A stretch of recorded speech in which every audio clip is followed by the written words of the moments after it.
नमस्कार दोस्तों, सर जी क्लासेस में आपका स्वागत है। तो हम लोग जनरल अवेयरनेस का पोर्शन कवर कर रहे थे। आपके जितने भी एग्जामिनेशन अभी आपके होने वाले हैं, जैसे कि आपका डीएफसीसीआईएल का हो गया, एचएएल का हो गया, तो इन सभी के लिए जो है आपका ये काफ़ी इंपॉर्टेंट रहेगा। तो अभी तक देखिए जितने भी लेक्चर्स हमने कवर किया हुआ है, तो हमने इसका एक अलग से प्लेलिस्ट बना दिया है। तो आप लोग डिस्क्रिप्शन बॉक्स में जाना, वहाँ पे आपको इसका लिंक मिल जाएगा। तो आप लोग जो है वहाँ जाकर प्रीवियस सारे वीडियो को आप लोग देख सकते हैं। और देखिए हमने जो है जनरल अवेयरनेस का पूरा कंप्लीट पीडीएफ नोट्स हमने आपका ऑलरेडी तैयार इसका कर दिया है, जिसमें कि आपको जो भी टॉपिक्स हमने आपको कराया है अभी तक, तो वो तो आपका है ही। इसके अलावा जितने भी और टॉपिक्स आपके रिमेनिंग है, जैसे कि आपका polity, geography, history, static GK और साइंस का, तो इन सभी का आपको एक ही पीडीएफ में आपको पूरा मिल जाएगा कंप्लीट। तो लिंक इसका डिस्क्रिप्शन बॉक्स में दिया हुआ है, तो वहाँ जाके आप लोग जो है बाय इसको कर सकते हैं। ये सारे एग्जामिनेशन के लिए आपको हेल्पफुल रहेगा। हमने इसमें पूरे सब्जेक्ट को कंपाइल करके इसको बनाया हुआ है। और इसके साथ में जो है हमने देखिए एक कोर्स भी लॉन्च किया हुआ है इंग्लिश और जीके का। आपके जितने भी एग्जामिनेशन अभी आपके होने वाले हैं, डीएफसीसीआईएल का हो गया, इसके अलावा आपका एचपीसीएल या फिर जो आपका एचएएल का हो गया, तो इन सभी के लिए जो है आपका इंग्लिश और जीके, जिसमें कि आपके इंग्लिश किसी में आएंगे और किसी में आपका जीके आएगा, तो उन सभी को जो है आपको एक ऑर्डर में पढ़ना पढ़ना होगा आपको। क्योंकि देखिए जो लोग एग्जाम दे रहे होंगे, तो वो सारे एग्जाम यहाँ पे कॉमन ही रहता है, मतलब एक्चुअली में कॉमन नॉन टेक ही रहता है, सभी का सिलेबस एक ही टाइप का ही रहता है, तो बस थोड़ा थोड़ा डिफरेंट रहता है। तो वो सारा चीज़ है इसमें हम कवर आपका करा देंगे। तो जिसमें कि आपको टॉपिक वाइज लेक्चर्स हमको प्रोवाइड करेंगे इन सभी का, और साथ में पीडीएफ भी आपको प्रोवाइड इसमें करेंगे। अगर आप लोग कोर्स लेते हैं तो आपको अलग से पीडीएफ लेने की ज़रूरत नहीं पड़ेगी इसमें। और साथ में टेस्ट सीरीज आपको प्रोवाइड करेंगे टॉपिक वाइज, और ओवरऑल सब्जेक्ट वाइज भी आपको दिया जाएगा, जिससे कि आपको पूरा कंप्लीट अच्छे से तैयारी आपकी हो जाएगी सब्जेक्ट की। ये केवल आपका ओनली 199 रुपीज़ पर अवेलेबल है। तो इसके लिए जो आपको हमारा ऐप डाउनलोड करना होगा, सर जी क्लासेस के नाम से ही है। तो यहीं पे जो है आपको पूरा ये अवेलेबल आपको हो जाएंगे, और लिंक हम इसका डिस्क्रिप्शन बॉक्स में आपको प्रोवाइड कर देंगे। तो देखिए जब आप लोग ऐप पे जाइएगा, तो आपको देखिए वहाँ पे कुछ इस तरीके का इंटरफेस मिलेगा रजिस्ट्रेशन करने के बाद। तो आपको देखिए फिर स्टोर वाला सेक्शन में जाना है। तो स्टोर वाले सेक्शन में जो है आपको ये कोर्स वहाँ पे दिख जाएगा। और उसके बाद परचेज करने के बाद आपको देखिए यहाँ पे कंटेंट वाले सेक्शन में जाना है। फिर इसमें जो है आपको सारे लेक्चर्स आपको मिल जाएंगे, जैसे इंग्लिश का, इसके बाद आपको जनरल इंग्लिश के लेक्चर्स, जीके के लेक्चर्स, और इसके बाद टेस्ट सीरीज और पीडीएफ। तो ये सारे अलग अलग फोल्डर में आपको मिल जाएंगे। तो एग्जाम प्रिपरेशन के लिए काफ़ी हेल्पफुल रहेगा। लिंक डिस्क्रिप्शन बॉक्स में दिया हुआ है इसका। तो पिछले क्लास में देखिए हमने इंडियन कॉन्स्टिट्यूशन का ब्रीफ इंट्रोडक्शन देखा था। तो इसी सीरीज को हम लोग आगे कंटिन्यू करेंगे। आप लोग जो है एक सीक्वेंस में देखते चलना, जिससे कि आपको जो है और अच्छे से क्लियरिटी हो जाएगा। पीडीएफ हमने आपको इसका ऑलरेडी प्रोवाइड कर दिया है, तो आप लोग उससे स्टडी करते रहो। तो देखिए यहाँ पे हम लोग जो टॉपिक है इसमें हम लोग कवर करेंगे आगे का पोर्शन, जिसमें कि प्रियम्बल है आपका इंडियन कॉन्स्टिट्यूशन का, और साथ में फंडामेंटल राइट्स के बारे में हम लोग स्टडी करेंगे। तो यहाँ पे देखिए प्रियम्बल जो है कॉन्स्टिट्यूशन का, तो ये देखिए ये एक ब्रीफ इंट्रोडक्शन स्टेटमेंट है। यानी कि ब्रीफ इंट्रोडक्टरी स्टेटमेंट, जैसे कोई भी चीज़ रहता है, कोई बुक आपका रहता है, तो उसका एक जैसे ब्रीफ ओवरव्यू दिया रहता है ना, हाँ एक्चुअली में ये बुक जो है किसके बारे में लिखी गई है या फिर क्या एक्चुअली में है। तो वो सारा चीज़ प्रियम्बल भी है आपका। यानी कि इसके अंदर में वो सारे गाइडलाइंस सेट किए गए हुए हैं कि एक्चुअली में हमारा प्रियम्बल जो है तो वो क्या है। और इसके अलावे ये जैसे जो लोग हैं हमारे देश के, तो उनको ये गाइड करता है। और साथ में जो प्रिंसिपल्स होते हैं कि कॉन्स्टिट्यूशन का बेसिक प्रिंसिपल्स क्या है, हम लोग किस बेसिस पे जो है कॉन्स्टिट्यूशन का हमने निर्माण किया हुआ है, तो ये सारा कुछ दिया हुआ है आपको प्रियम्बल के अंदर में। तो प्रियम्बल जब आप लोग देखिएगा, तो इसमें जो है आपको इस तरीके के आपको देखेंगे, मतलब इसमें कुछ वर्ड लिखे हुए रहते हैं जो कि उनके खास मीनिंग्स होते हैं। तो इसमें जो भी इंपॉर्टेंट जो वर्ड है, मीनिंग है दिए गए हैं, तो वो सारा हम लोग यहाँ पे समझेंगे। लेकिन सबसे पहले यहाँ पे हम लोग देखेंगे कि जैसे कॉन्स्टिट्यूशन का जब निर्माण किया जा रहा था, इसका हमारा जो देश का कॉन्स्टिट्यूशन का जो निर्माण की जा रही थी, तो उसमें देखिए जो प्रियम्बल है आपका, तो ये ऑब्जेक्टिव जो रेजोल्यूशन जो कि पंडित जवाहरलाल नेहरू जी के द्वारा जो मोशन ये प्रोजेक्ट की गई थी, तो ये उसी का ही एक्चुअली ये पार्ट है। मतलब वही जो है बाद में जाके लेटर ऑन प्रियम्बल बन गया हमारा।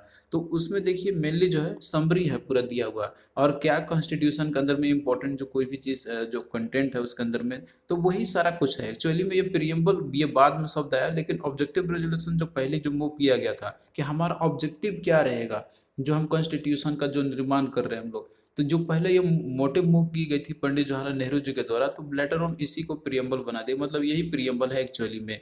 तो इसके बाद देखिए इसमें अमेंडमेंट भी किए गए हैं बहुत बार। अब एक्चुअली बहुत बार नहीं, मतलब एक बार अमेंडमेंट किए गए हैं, जिसमें कि कुछ इंपॉर्टेंट वर्ड्स ऐड किए गए थे। तो इसका जब अमेंडमेंट किया गया था, तो 42nd कॉन्स्टिट्यूशन अमेंडमेंट एक्ट के तहत देखिए, जो कि ये 1976 में अमेंडमेंट की गई थी प्रियम्बल का, तो इसमें 3 नए वर्ड को ऐड किए गए थे, जो कि आपका ये काफी इंपॉर्टेंट है, बहुत बारी एग्जाम में पूछा गया। तो वो 3 वर्ड कौन कौन सा है? सोशलिस्ट, सेकुलर और इंटीग्रिटी। तो ये 3 वर्ड है जो ऐड किए गए थे प्रियम्बल के अंदर में। इनको कॉन्स्टिट्यूशन अमेंडमेंट के बाद किए गए थे, जैसे सोशलिस्ट है, सेकुलर है और इंटीग्रिटी है। तो ये तो है पूरा ब्रीफ ओवरव्यू आपका कॉन्स्टिट्यूशन के, मतलब कॉन्स्टिट्यूशन का जो प्रियम्बल है उसके रिगार्डिंग। तो देखिए प्रियम्बल के अंदर में कुछ वर्ड है ये लिखे हुए रहते हैं आप लोग। अगर आप लोग इसको पूरा देखिएगा, जैसे आपका प्रियम्बल जो है, तो उसमें जो वर्ड है एक्चुअली में, तो वो क्या है, वो क्या लिखे रहते हैं, तो आप लोग इसको पूरा देख सकते हैं। यहाँ पे आपको पूरा अच्छे से नहीं दिखेगा, बट आप लोग देख लेना इसको गूगल करके। तो एक्चुअली उसमें जो वर्ड लिखे हैं तो वो आपको लाइन बाय लाइन याद होनी चाहिए। तो उसके अंदर में जो प्रेजेंट फॉर्म प्रियम्बल है, तो उसके अंदर भी ये सारा चीज़ है, आप लोग यहीं से देखना। मतलब स्टार्टअप का इसी तरीके से है कि we the people of India having solemnly resolved to constitute India into a sovereign, a socialist, secular, democratic republic and to secure to all its citizens। इसके बाद लिखा हुआ है आपका justice, social, economic and political, liberty of thoughts, expression, belief, faith and worship, equality of status and opportunity, and to promote among them all fraternity, assuring the dignity of the individual and the unity and integrity of the nation. In our Constitution Assembly, this 26th day of November 1949, do hereby adopt, enact and give to ourselves this Constitution। तो ये पूरा जो है statement आपका लिखा हुआ है। तो अब इसका मीनिंग क्या होता है यहाँ पे, कि जैसे प्रियम्बल है, इसके अंदर में लिखा होगा कि we the people of India, यानी कि हम लोग जो है अपने देश के नागरिक हैं, हम लोग हैं यहाँ के अपने देश के। और इसमें ये दिया हुआ है कि हम लोग ये रिजॉल्व करते हैं कि जो हमारा कॉन्स्टिट्यूशन है, तो वो जो उसमें दिया हुआ है कि हम लोग जो है इसे सोवरेन, सोशलिस्ट और सेकुलर डेमोक्रेटिक रिपब्लिक बना के रखेंगे, और जो सिटीजन्स हैं यहाँ के उन सभी को सिक्योरिटी प्रोवाइड करेंगे हम लोग। और इसके साथ में जस्टिस दिया जाएगा। जस्टिस किस फील्ड में, तो वो चाहे सोशल जस्टिस हो या फिर इकोनॉमिक जस्टिस हो या फिर पॉलिटिकल जस्टिस हो, तो इन सभी में जो है उनको हम सिक्योरिटी या फिर जो है इन सभी चीज़ों प्रदान करेंगे। तो ये है कॉन्स्टिट्यूशन का जो प्रियम्बल है, एक्चुअली बेसिक में ये डिफाइन करता है। फिर उसके बाद अगला आपका इसमें लिबर्टी के बारे में दिया हुआ है। तो लिबर्टी कहाँ पे, मतलब आज़ादी कहाँ पे भी रहेगी, तो उनके थॉट का, यानी कि जो वो सोचेंगे, एक्सप्रेशन का, यानी कि जो वो एक्सप्रेस करना चाहते हैं उसका, इसके अलावा बिलीव का, जो विश्वास करते हैं, जो भी उनका फेथ है, तो ये सभी जो भी वर्शिप करते हैं, तो इन सभी चीज़ों में बारे में जो है लिबर्टी रहेगी, यानी कि छूट रहेगी उनको, पूरे स्वतंत्रता रहेगी उनको, कोई भी जो है उनके ऊपर में नहीं दबाव डाल सकता है। इसके अलावा इक्वलिटी भी रहेगा स्टेटस का, यानी कि सभी लोग का इक्वल स्टेटस रहेगा, अपॉर्चुनिटी भी सभी को एक ही जैसे मिलेंगे, और साथ में प्रमोशन भी होगा सभी के बीच में। और इसके साथ में अगला दिया हुआ है कि फ्रेटर्निटी होना चाहिए। फ्रेटर्निटी कहने का मतलब है कि कॉमन ब्रदरहुड का एक स्पिरिट होना चाहिए, जिससे कि डिग्निटी भी मेंटेन किया जा सके किसी भी इंडिविजुअल्स का, और साथ में यूनिटी बना रहा है, और साथ में इंटीग्रिटी बना रहे हमारे नेशन का।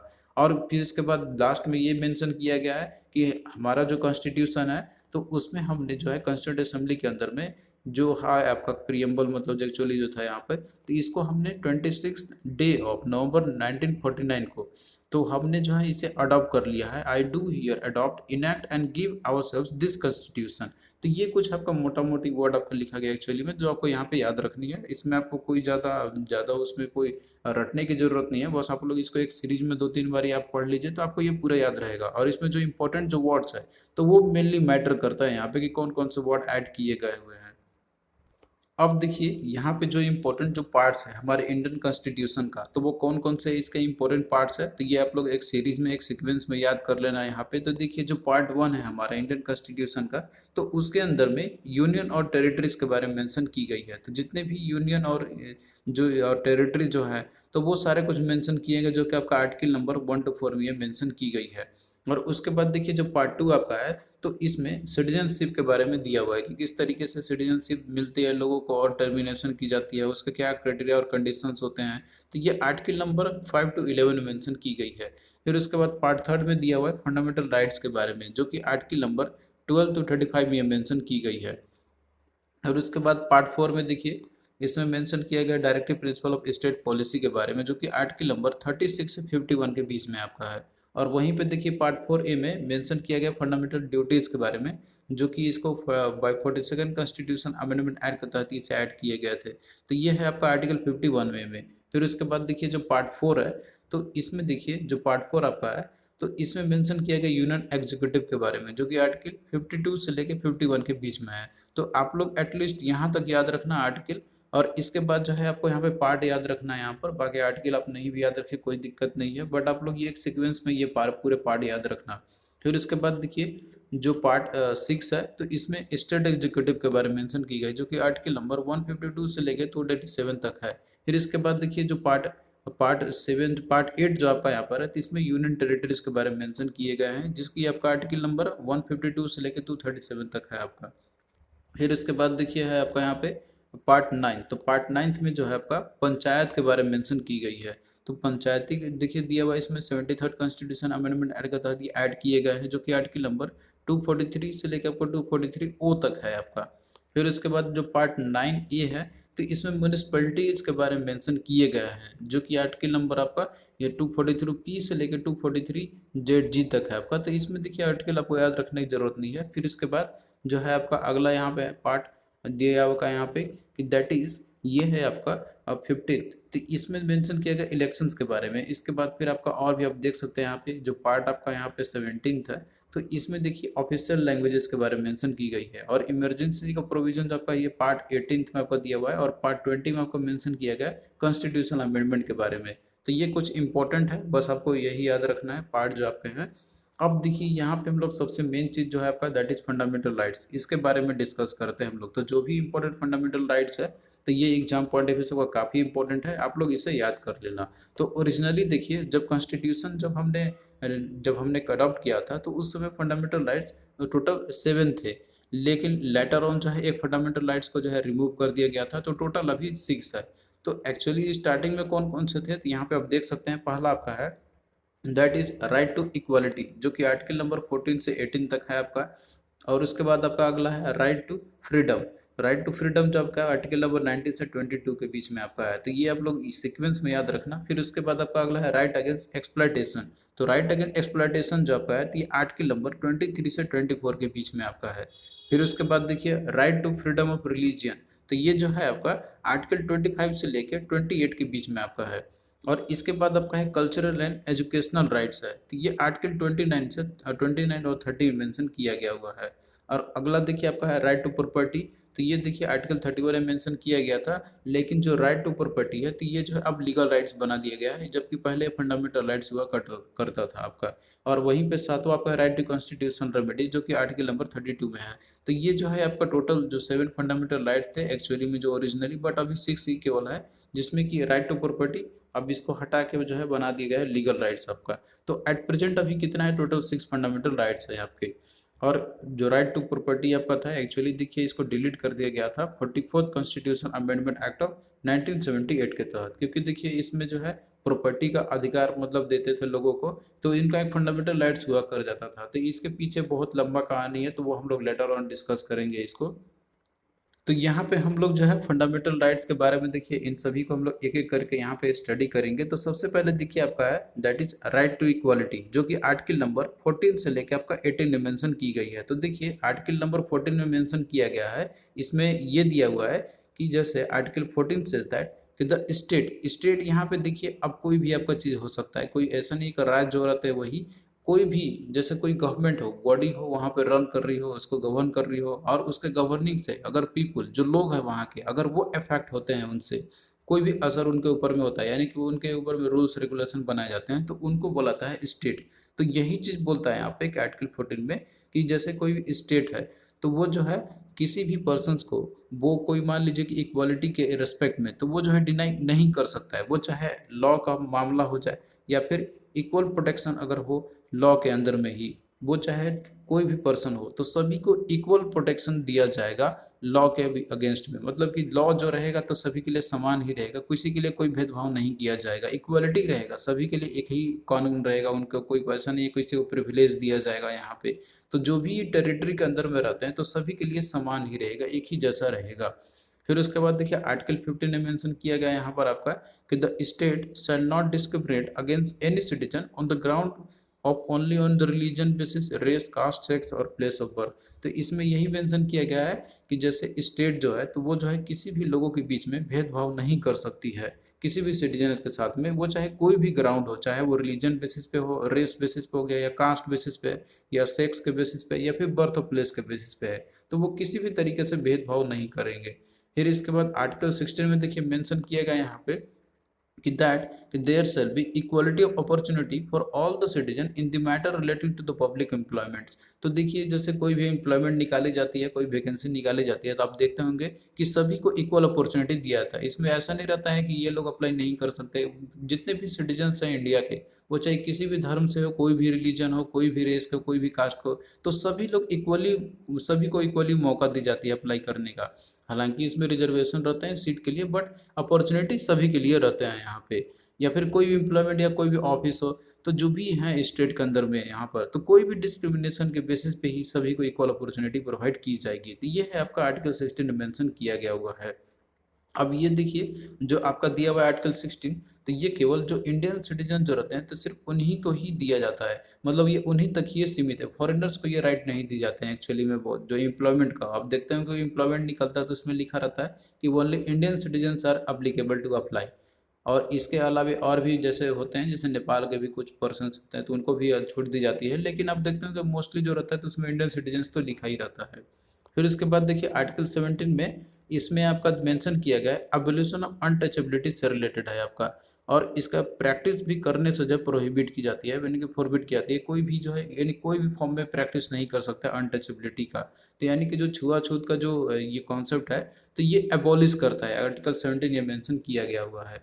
फिर इसके बाद देखिए दिया हुआ है आर्टिकल 18 में आपका कि article 18 prohibit the state from confirming any title. तो इसमें देखिए टाइटल के बारे में मेंशन किया गया कि किसी भी जो है पर्सन्स को, मतलब कोई भी जो है वो स्टेट टाइटल नहीं था किसी को, तो इससे कि कोई भेदभावना ना हो। इसमें देखिए मिलिट्री जो पर्सन्स होते हैं, मतलब मिलिट्री या फिर जो एकेडमिक डिस्टिंक्शन जो होते हैं, तो उनको एक्सेप्शन इसमें दिया हुआ है।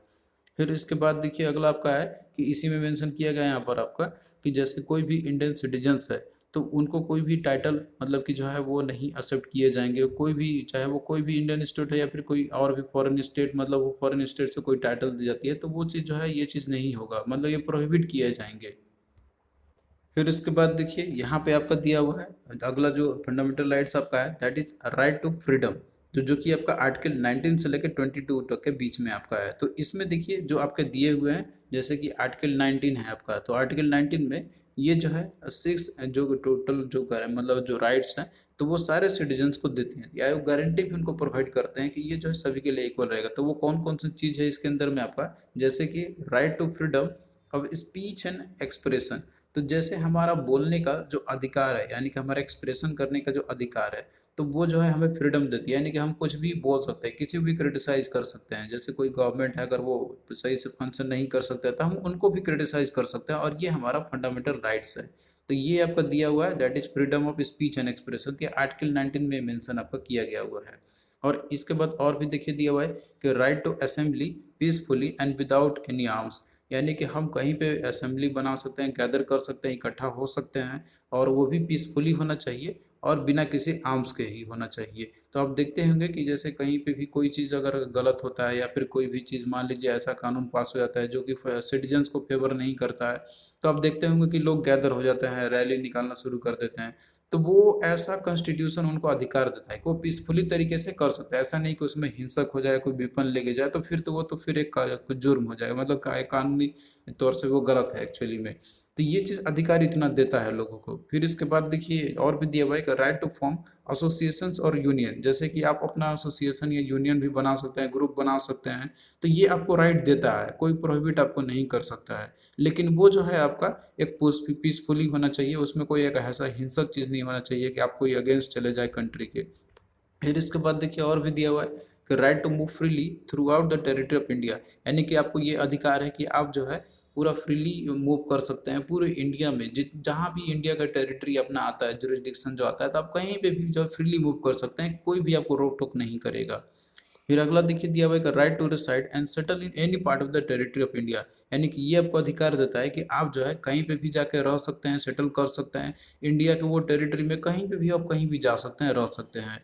फिर अगला देखिए दिया हुआ है right to practice any profession और to carry any occupation trade और बिजनेस। यानी कि आपको ये अधिकार देता है कि आप कुछ भी प्रैक्टिस कर सकते हैं, कोई भी आप बिजनेस शुरू कर सकते हैं, कोई भी ऑक्यूपेशन आप कर सकते हैं, तो ये आपको अधिकार देता है, कोई भी आपको रोक टोक नहीं कर सकता है इसमें। तो मेनली देखिए ये इंपॉर्टेंट है आपका, जो कि आर्टिकल 19 के अंदर में मेंशन किए गए हैं। और इसी में देखिए एक और चीज मेंशन किया गया है, फ्रीडम ऑफ प्रेस का। फ्रीडम ऑफ प्रेस जो है आपका, तो ये देखिए freedom of speech and expression के अंदर में ही आपका है, जो कि आर्टिकल 19A में ये मेंशन किया गया है। तो इसलिए आप देखते होंगे कि जितने भी प्रेस जो रहते हैं, तो वो पूरे तरीके से स्वतंत्र होते हैं कि वो अपने अकॉर्डिंग कुछ भी लिख सकते हैं, छाप सकते हैं। बट वो ऐसा नहीं कि वो कुछ फेक हो, मतलब वो क्रिटिसाइज कर सकते हैं, लिख सकते हैं।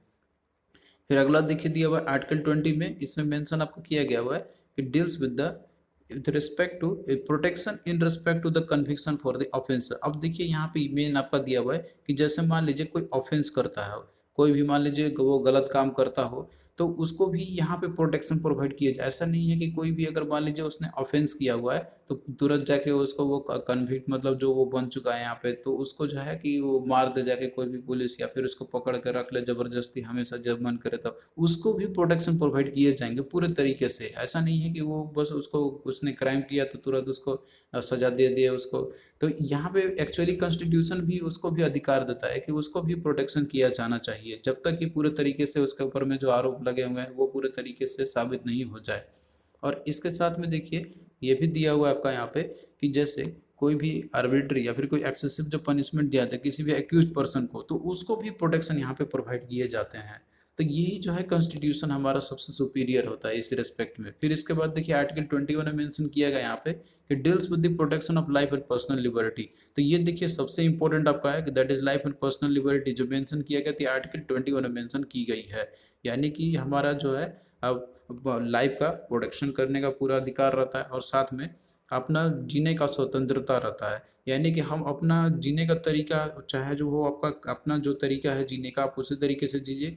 कोई भी आपके ऊपर अधिकार नहीं कर सकता है, यानी कि आप पूरे स्वतंत्र हैं, आप जैसे भी जिए उसके ऊपर में कोई किसी का अधिकार नहीं होगा। फिर इसके बाद देखिए दिया हुआ आपका आर्टिकल 21A में मेंशन इसी के अंदर में ये किया गया है कि that is right to elementary education. यानी कि एलिमेंट्री एजुकेशन जो है जितने भी एज ग्रुप के चाइल्ड जो होते हैं एक्चुअली में, तो उन सभी को अधिकार देता है कि वो उनको एजुकेशन मिलेगी। एलिमेंट्री एजुकेशन ये सभी का अधिकार होता है। तो देखिए ये जो है एक्चुअली में डिक्लेयर किया गया था स्टेट के पास में कि जैसे कोई भी स्टेट है तो वो जो है फ्री और कंपलसरी एजुकेशन प्रोवाइड करे। जितने भी चिल्ड्रन होते हैं जो एज ग्रुप आते हैं 6 to 14 ईयर्स के बीच में, तो उन सभी के जो है, उन सभी को जो है फ्री और कंपलसरी एजुकेशन, और ये जिम्मा होता है स्टेट के पास में। स्टेट जो है ये डिस्क्रिमिनेट नहीं करेगा और वही डिटरमाइन करेगा एक्चुअली में। फिर उसके बाद देखिए आर्टिकल 22 जो आपका दिया हुआ है, तो इसमें भी एक इंपॉर्टेंट चीज़ आपका है कि ये जो है डील करता है आपका कि that is protection against arrest and detention in certain cases. अब इसमें देखिए ये है आपका यहाँ पर कि जैसे कोई, अब कोई भी पर्सन है उसने कुछ किया या फिर कुछ नहीं भी किया, तो उसको देखिए कोई पुलिस मान लीजिए अरेस्ट कर लेता है या फिर डिटेन उसको कर लेता है अपने पास में, तो उसको भी यहाँ पे सिक्योरिटी प्रोवाइड की जाती है, यानी कि उसको भी प्रोटेक्शन प्रोवाइड किए जाने चाहिए। फिर अगला देखिए यहाँ पे आर्टिकल नंबर आपका 23 दिया हुआ है। तो देखिए 23 में ये मेंशन किया गया है यहाँ पर आपका कि जैसे कि ह्यूमन ट्रैफिकिंग का, यानी कि जो ह्यूमन बींग्स है या फिर जो बेगर है, तो उनका ट्रैफिकिंग नहीं होना चाहिए, ये प्रोहिबिट करता है एक्चुअली में। अब इसके अलावा जो फोर्स्ड जो लेबर्स रहते हैं, तो उनसे भी कोई चीज़ ज़बरदस्ती कोई वर्क नहीं कराए जा सकते हैं, या फिर कोई और सिमिलर प्राइम्स ऑफ जो फोर्स्ड वर्क लेबर हो, तो ये चीज़ नहीं कराया जा सकता। आप देखते होंगे कि जैसे ह्यूमन ट्रैफिकिंग की जाती है, वो चाहे बहुत सारे चीज़ के लिए हो सकता है, जैसे कोई चाइल्ड को कोई ले जाए कहीं पे भी, या फिर कोई किसी से ज़बरदस्ती काम करवाए, तो कोई भी फोर्स्ड लेबर नहीं करा सकता, वरना तो कोई ह्यूमन ट्रैफिकिंग का कर सकता है। ये एक जुर्म है एक्चुअली में। और इसके साथ में देखिए इससे लॉ से रिलेटेड आपका है कि जैसे मान लीजिए कि अगर कोई ऐसा काम करता है, तो वो जो है एक ऑफेंस हो जाएगा, और वो फिर उसको पनिशमेंट भी दिया जा सकता है लॉ के अकॉर्डिंग।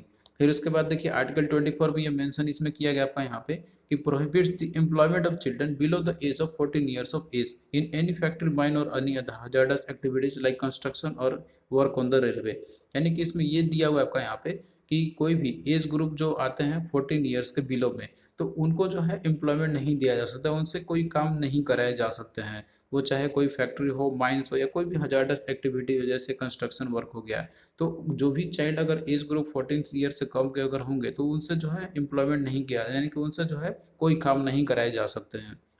अब इसमें ये भी आपका दिया हुआ है यहाँ पे कि ये चीज़ ऐसे चीज़ में ही दिया हुआ है कि जहाँ पे मतलब कोई जैसे हजार्डस एक्टिविटीज होते हैं, फैक्ट्री या माइन हो गए वहीं पे, लेकिन ये चीज़ जो है आपका प्रोहिबिट यहाँ पे नहीं करता है। अगर मान लीजिए वो एम्प्लॉयड है इन सभी फील्ड में, जैसे कि मान लीजिए वो कोई हार्मलेस हो, वहाँ पे कोई दिक्कत ना हो, या फिर कोई इनोसेंट वर्क हो, अपने मन से वो करने चाहते हैं, तो यहाँ पे वो कर सकते हैं, इसमें कोई प्रोहिबिशन नहीं है।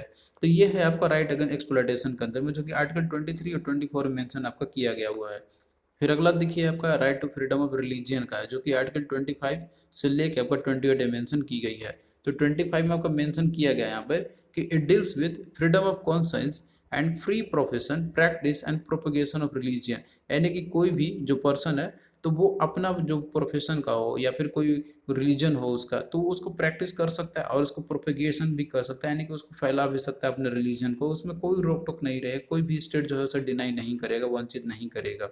और आर्टिकल 26 में मेंशन किया गया आपका यहाँ पे कि that is deals with the freedom to manage religious affairs. यानी कि वो अगर कोई धार्मिक सभा करना चाहता है तो वो कर सकता है, उसको पूरे तरीके से छूट दी जाएगी, कोई भी रोक टोक नहीं कर सकता है इसमें।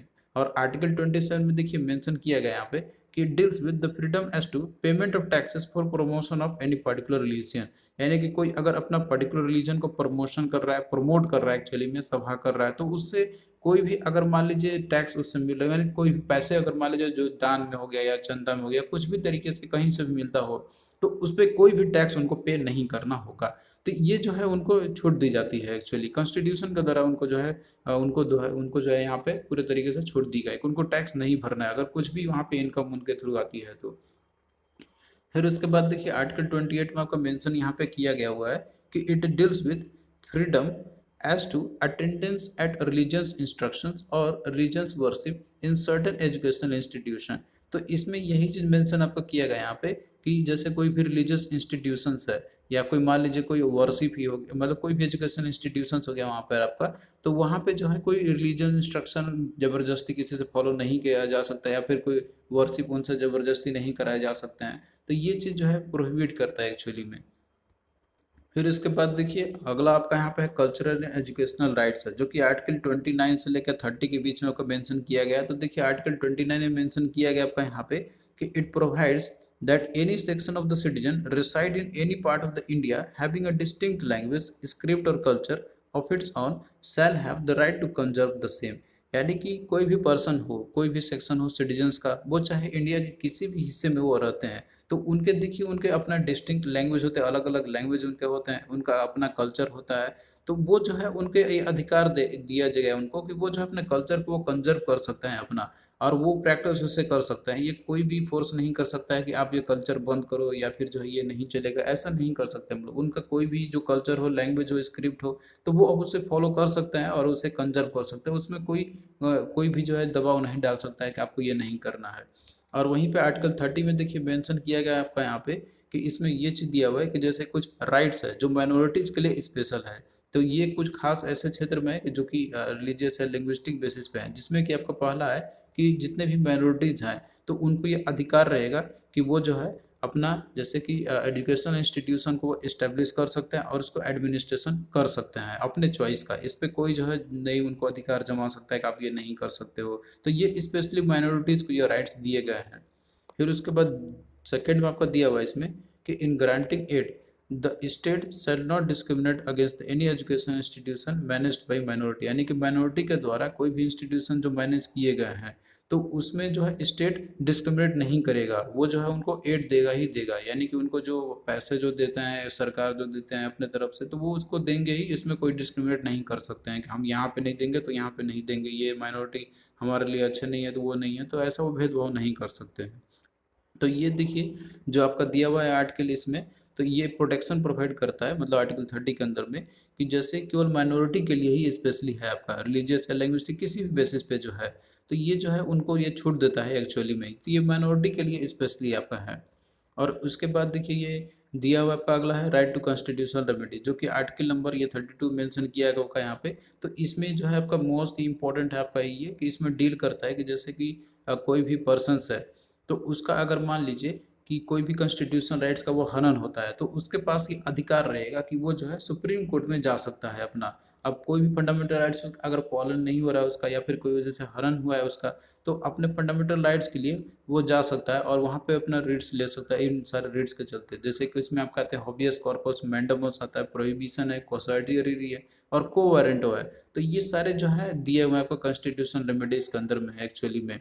और इसमें देखिए जो मेन आपका ये दिया हुआ था ना कि दैट इज जो आपका दिया हुआ है राइट टू कॉन्स्टिट्यूशन रेमेडीज, तो ये जो है doctor B are Ambedkar ji के द्वारा हार्ट एंड सोल भी बोला गया था इस कॉन्स्टिट्यूशन को। मतलब ये जो पार्ट है आपका हार्ट आर्टिकल नंबर 32 है, तो ये जो है हार्ट एंड सोल बोला गया है कॉन्स्टिट्यूशन का, क्योंकि ये बहुत ही इंपॉर्टेंट है। क्योंकि देखिए अगर किसी भी पर्सन का फंडामेंटल राइट्स का अगर हनन होता है तो उसके पास ये अधिकार रहेगा कि वो जो है जाके सुप्रीम कोर्ट में जा सकता है अपना इन सारे राइट्स को लेते हुए। अब आइए यहाँ पे हम लोग कुछ क्वेश्चंस करते हैं जो कि आपके एग्जाम में पूछे गए थे। तो देखिए क्वेश्चन है आपका कि which article of the constitution of India ensures the freedom of press. तो फ्रीडम ऑफ प्रेस जो आपका ये किसमें मेंशन किया गया था, ये देखिए आर्टिकल नंबर 19A में आपका मेंशन की गई है। तो ये जो आपका 19 के अंदर में ही मेंशन किया गया है, तो right answer is option C आपका यहाँ पे ये हो जाएगा। तो हमने आपको बताया भी था वहाँ पे आपका कि जो प्रेस है तो ये आपका एक जैसे कि दिया हुआ है फ्रीडम ऑफ प्रेस, तो आपका आर्टिकल 19 में ही मेंशन की गई है। फिर अगला देखिए दिया हुआ है कि in the Indian constitution as per the fundamental rights prohibition of forced labour is a.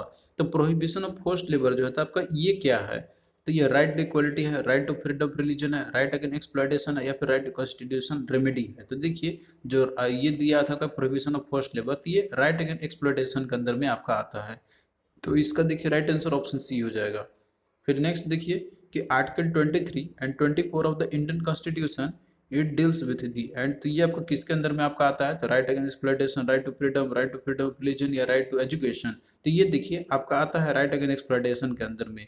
तो इसका देखिए राइट आंसर ऑप्शन ए आपका हो जाएगा। तो देखिए आपको जो है वो याद रखना होगा कि कौन सा कॉन्स्टिट्यूशन जो है वो मतलब उसका क्या किसके अंदर में रहता है एक्चुअली में, ये आपको पूरे याद रखने होंगे। तो देखिए दोस्तों इसमें आपको और भी बहुत सारे चीज़ पढ़ने के लिए है पॉलिटी में आपका, लेकिन जो भी इम्पोर्टेंट पॉइंट्स है आपके तो वो जो है हम आपको यहाँ पे बताते चल रहे हैं। तो आप लोग जो है उतना ही पढ़ते चलिए, और साथ में जो भी और आपको लगेगी और आप कर सकते हैं तो उसके लिए भी डिटेल में हमने इन सभी सब्जेक्ट का अलग से वीडियो ही बनाया हुआ है, तो आप लोग उसको देख सकते हैं यूट्यूब पे। वो सारे कुछ फ्री में ही अवेलेबल है आपके, पूरा वीडियो हमने बनाया हुआ है इस सब्जेक्ट से रिलेटेड। बट इस एग्ज़ाम के लिए मतलब जो भी एग्ज़ाम आप तैयारी कर रहे हैं PSUs के लिए, तो इसमें जो उतना डेप्थ में नहीं पूछा जाता है। तो आपको जो इक्वली सभी पे फोकस करके चलना है। आपको ऐसा नहीं है कि केवल एक ही सब्जेक्ट में आपको पूरा पढ़ लेना है तो आप बस उसी में अटके रहिए, ऐसा नहीं करना। आपको सभी सब्जेक्ट को इक्वली पढ़ते चलनी है। तो आपको जो है स्मार्ट तरीका अपनाना होगा यहाँ पे, आप स्मार्ट अप्रोच ही आपका जो है सक्सेस दिलाएगा एग्जाम में। तो इसी तरीके से आगे भी पोर्शन हम लोग ये कवर करते चलेंगे। तो थैंक यू दोस्तों, आपको कैसा लगा ये लेक्चर आप लोग कमेंट करके ज़रूर बताना, और हम आपको आगे भी इसी तरीके से जो है जनरल अवेयरनेस के जितने भी इंपॉर्टेंट टॉपिक्स आपके प्रोवाइड करते रहेंगे। और हमने देखिए एक कोर्स भी हमने लॉन्च किया हुआ है इंग्लिश और जीके का पूरे कंप्लीट टॉपिक्स के साथ, उसमें आपको लेक्चर्स प्रोवाइड किए जाएंगे और साथ में टेस्ट सीरीज भी आपको प्रोवाइड किया जाएगा टॉपिक वाइज और ओवरऑल सब्जेक्ट वाइज भी। तो आप लोग जो है उसको बाय कर सकते हैं, हमने बहुत ही मिनिमम प्राइस रखा हुआ है। तो उसके लिए जो है आप लोग हमारा ऐप को डाउनलोड कर लेना, लिंक डिस्क्रिप्शन बॉक्स में दिया हुआ है, ऐप सर जी क्लासेस के नाम से जो है आपका। तो आप लोग जो है वहाँ पे जाना, फिर स्टोर सेक्शन में जाके आप लोग वहाँ से बाय उसको कर सकते हैं। तो चलिए मिलते हैं नेक्स्ट वीडियो में, तब तक के लिए बाय।